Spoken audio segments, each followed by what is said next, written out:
Your new book, Leading at Distance, explores life in a new virtual world for leaders. And the question is, how will that factor into your assessment of CEOs and other leaders? I think it changes on a number of levels. It certainly changes the process, but it also changes a bit of the substance and, like you said a moment ago, crisis management. But also, I've learned, and I do believe, that some aspects of leadership are changing in this new remote or hybrid world.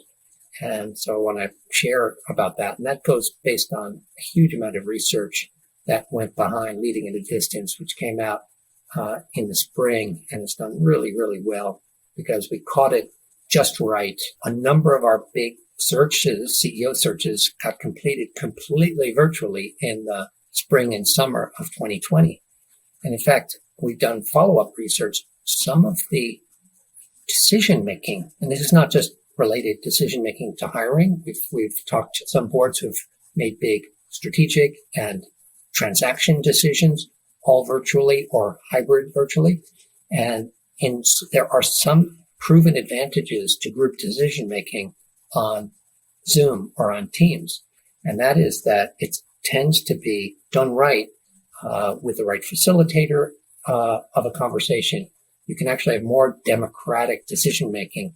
And if you think about the physicality of a board table, usually oblong or rectangle, and where someone sits, and people tend to play different roles in person than they do on a Hollywood Squares version of Zoom. So through a lot of that work and encouragement, we were able to keep that going along. And then we did the research over the course of summer of 2020 all the way to the end of 2020. And we had to make a judgment call about where we saw the future of work.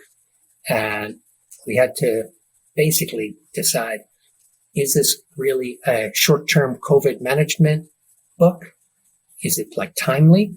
Or is it something, do we believe that there are going to be some structural changes to how work is done? And do we want it to be more timeless?